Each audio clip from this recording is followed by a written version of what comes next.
जय Jagannath. Hello dear students, आपण स्वागत मोर ही जियोग्राफी ओडिया यूट्यूब चैनल को। आज आम आलोचना करबा अष्टम श्रेणी चतुर्थ अध्याय शिल्प विषय को तो आम आरंभ करबा।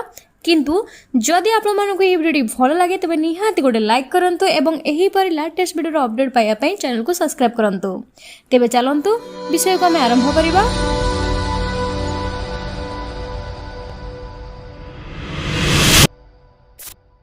प्रथम आम शिल्प कौन जानिबा। जो आर्थनैतिक कार्यकलाप द्वारा नूतन सामग्री प्रस्तुत करने सहित खनिज द्रव्य उत्तोलन तथा सेवा जोगाई दि जाए ताहाको शिल्प कहुए। शिल्प को आम विस्तार भाव में आलोचना करबा।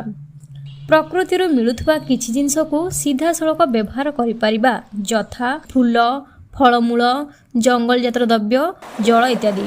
एगुड़ी आम सीधा सड़क व्यवहार करथाउ। एगुड़ी को प्राथमिक उत्पाद कहुए। किंतु प्रकृति मिलुवा अधिकांश द्रव्य को आम सीधा सड़क व्यवहार करिपारंती नाही।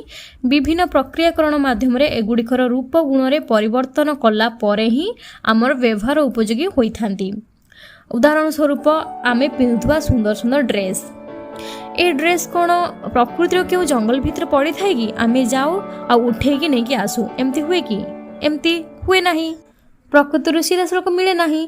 एथिपाई प्रथमे कपा और सिमिली को संग्रह करा जाए। माल परिवहन गाड़ी माध्यम मेसीन पाखक निया जाए। एथिरु सूता प्रस्तुत करा जाए एवं विभिन्न रंग दिया जाए। एहापरे सूता गुड़िक मेसीन साहाय्य कपड़ा प्रस्तुत करा जाए। कपड़ा को काटी दरजी बा टेलर सुंदर सुंदर ड्रेस तैयारी करे। विभिन्न प्रक्रियाकरण और यांत्रिक कार्य शिल्प माध्यम होइथाए। एही शिल्प द्वारा कंचा माल को लोकों पाई उपयोगी द्रव्य रे परिणत करिथाए। एथिरे परिवहन और जोगाजोग आवश्यकता थिबारु एहाकु शिल्प रे अंतर्भुक्त करा जायछि। विभिन्न प्रकार खनिज द्रव्य उत्तोलन करा जाए और विभिन्न सामग्री प्रस्तुत करा जाए, यथा लौह, इस्पात, कोयला, अभ्र इत्यादि। शिल्प प्रतिष्ठा द्वारा लोकों को कर्म संस्थान मिलिथाए एवं व्यवसाय वाणिज्य कारोबार वृद्धि पाए। देशर आय बा इनकम वृद्धि पाए। शिल्पर श्रेणी विभाग। कंचामाल प्रकार दृष्टि समस्त शिल्प को कृषि भित्तिक, खनिज भित्तिक, जंगल भित्तिक एवं समुद्र भित्तिक शिल्प रे विभक्त करा जाए। कृषि भित्तिक शिल्प। कृषि भित्तिक शिल्प गुड़िक प्राणी और उद्भिद आधारित वस्तु को कंचामाल भावे व्यवहार करिथांती। उदाहरण स्वरूप खाइबा तेल, खाद्य प्रक्रियाकरण, दुग्धजात पदार्थ, चमड़ा शिल्प आदि। खनिज भित्तिक शिल्प। खनिज भित्तिक शिल्प खनिज पदार्थ को कंचामाल रूपे व्यवहार करिथांती। उदाहरण स्वरूप लुहा पत्थर प्रस्तुत लुहा पत्थर कंचामाल एवं सेथुर प्रस्तुत लुहा को मध्य कंचामाल भाव में व्यवहार करा जाए, कारण लुहारू विभिन्न सामग्री प्रस्तुत करा जाए, यथा भारी यंत्रपाती, जल जहाज, रेल डबा इत्यादि। जंगल भित्तिक। एही शिल्प रे जंगलरू मिलुथुवा विभिन्न पदार्थ को कंचामाल भावे व्यवहार करा जाए। उदाहरण स्वरूप काठमंड और कागज शिल्प, औषध प्रस्तुतकारी शिल्प, आसबाब और गृह निर्माण शिल्प गुड़िक मुख्यतः जंगलजात पदार्थ उपर निर्भरशील। आसबाब कहिले आमर खट, पलंक, चौकी इत्यादि को बुझा जाए एवं गृह निर्माण कहिले आमर काठ, फटा यह सब जिनस जो मिलुछि ताको गृह निर्माण जिनस गुआ जाए। समुद्र भित्तिक शिल्प। सागर तथा महासागर उपलब्ध विभिन्न पदार्थ को कंचामाल हिसाब से व्यवहार करा जाए। उदाहरण स्वरूप सामुद्रिक खाद्य उद्योग एवं माछ तेल। सामुद्रिक खाद्य उद्योग कहले विभिन्न प्रकार माछ, शामुका, कंकड़ा जो सब जलचर उद्भिद बा जीवन को आम खाद्य रूपे ग्रहण करिथाउ। माछरू मिलुथुवा तेल को माछ तेल कहुआ जाए। आकार दृष्टि शिल्पर विभागीकरण। शिल्पर आकार कहले एथिरे विनियुक्त पुंजीर परिमाण, श्रमिक संख्या और उत्पादन परिमाण को बुझाए। आकार दृष्टि शिल्प संस्था गुड़िक दुई भाग विभक्त करा जायछि, यथा क्षुद्र शिल्प, बृहत शिल्प। क्षुद्र शिल्प कहले कुटीर शिल्प तथा गृह उद्योग शिल्प गुड़िक क्षुद्र शिल्पर अंतर्भुक्त।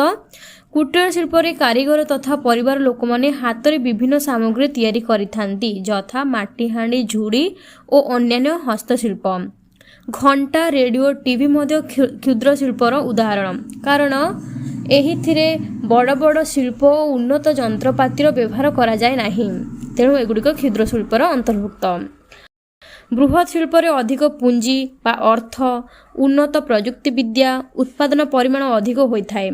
ଉଦାହରଣ ସ୍ୱରୂପ ଭାରୀ ଯନ୍ତ୍ରପାତିର ନିର୍ମାଣ, ବଡ଼ ବଡ଼ ଯାନବାହନ ନିର୍ମାଣ ଇତ୍ୟାଦି।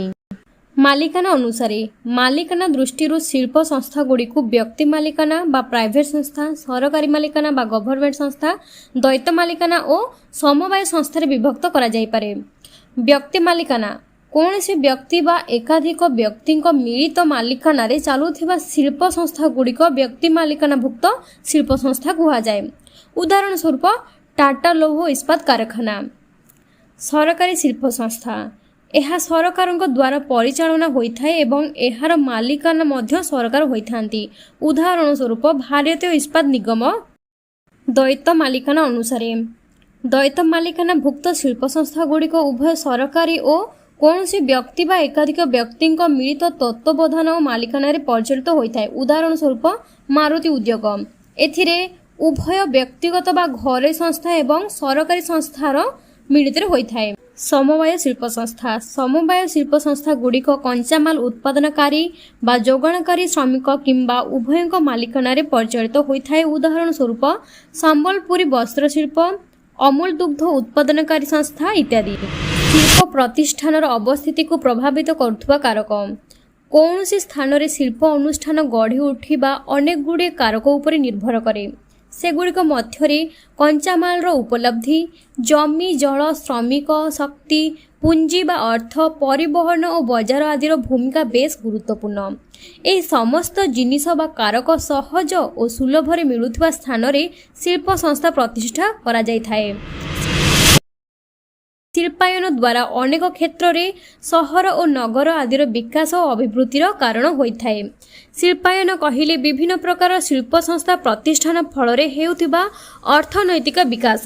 ଶିଳ୍ପ ବ୍ୟବସ୍ଥା ଏକ ଶିଳ୍ପ ବ୍ୟବସ୍ଥା ନିବେଶର ପ୍ରକ୍ରିୟାକରଣ ଓ ଉତ୍ପାଦକୁ ନେଇ ଗଢ଼ା।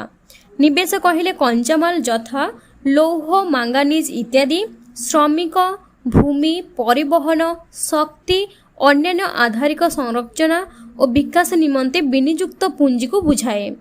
ଆଧାରିକ ସଂରଚନା ବିଦ୍ୟୁତୀକରଣ, ଯୋଗାଯୋଗ, ସଡ଼କ ଓ ରେଳପଥ, ଶିକ୍ଷାନୁଷ୍ଠାନ, ଚିକିତ୍ସାଳୟ ଇତ୍ୟାଦି ବ୍ୟବସ୍ଥାକୁ ଆଧାରିକ ସଂରଚନା କୁହାଯାଏ। ଅର୍ଥାତ୍ ଏହି ସମସ୍ତ ଜିନିଷର ଆଧାରରେ ଉତ୍ପାଦନ, ଦକ୍ଷତା ଓ ଅଭିବୃଦ୍ଧି ବିକାଶ ଘଟିଥାଏ। ତେଣୁ ଏଗୁଡ଼ିକୁ ଆଧାରିକ ସଂରଚନା କୁହାଯାଏ। ଶିଳ୍ପ ସଂସ୍ଥାରେ କଞ୍ଚାମାଲର ଉତ୍ପାଦ ସୃଷ୍ଟି ହେବା ପାଇଁ ଯେଉଁ ସବୁ କାର୍ଯ୍ୟପନ୍ଥା ଗ୍ରହଣ କରାଯାଏ ତାହାକୁ ପ୍ରକ୍ରିୟାକରଣ କୁହାଯାଏ। ପୃଥିବୀର ପ୍ରମୁଖ ଶିଳ୍ପାଞ୍ଚଳ ମଧ୍ୟରେ ଉତ୍ତର ଆମେରିକାର ପୂର୍ବାଂଶ, ପଶ୍ଚିମ ଓ କେନ୍ଦ୍ରୀୟ ୟୁରୋପ, ପୂର୍ବ ୟୁରୋପ ଓ ପୂର୍ବ ଏସିଆ ଉଲ୍ଲେଖଯୋଗ୍ୟ। ମୁଖ୍ୟ ଶିଳ୍ପାଞ୍ଚଳଗୁଡ଼ିକ ନାତିଶୀତୋଷ୍ଣ ଅଞ୍ଚଳ, ସାମୁଦ୍ରିକ ବନ୍ଦର, ସର୍ବୋପରି କୋଇଲା ମିଳୁଥିବା ଅଞ୍ଚଳରେ ଗଢ଼ି ଉଠିଛି। ଭାରତରେ ମଧ୍ୟ କେତେକ ଶିଳ୍ପାଞ୍ଚଳ ଗଢ଼ି ଉଠିଛି। ସେଗୁଡ଼ିକ ମଧ୍ୟରେ ମୁମ୍ବାଇ ପୁଣେ ଶିଳ୍ପାଞ୍ଚଳ, ବେଙ୍ଗାଲୁରୁ ତାମିଲନାଡୁ ଅଞ୍ଚଳ, ଅହମ୍ମଦାବାଦ ଭଦୋରା ଅଞ୍ଚଳ, ଛୋଟନାଗପୁର ଅଞ୍ଚଳ, ଗୁଡ଼ଗାଁଓ ଦିଲ୍ଲୀ ମିରଟ ଅଞ୍ଚଳ ଆଦି ଗୁରୁତ୍ୱପୂର୍ଣ୍ଣ। ଡିୟର ଷ୍ଟୁଡେଣ୍ଟସ୍, ଆଜିର ଭିଡ଼ିଓ ତ ଏଇଠି ଶେଷ ହୋଇଯାଇଛି। ଆପଣମାନଙ୍କୁ ଯଦି ଏହି ଭିଡ଼ିଓଟି ଭଲ ଲାଗିଲା ତେବେ ନିହାତି ଲାଇକ୍ କରନ୍ତୁ, ସେୟାର କରନ୍ତୁ ଏବଂ ସବସ୍କ୍ରାଇବ୍ କରନ୍ତୁ। ରହୁଛି, ଜୟ ଜଗନ୍ନାଥ।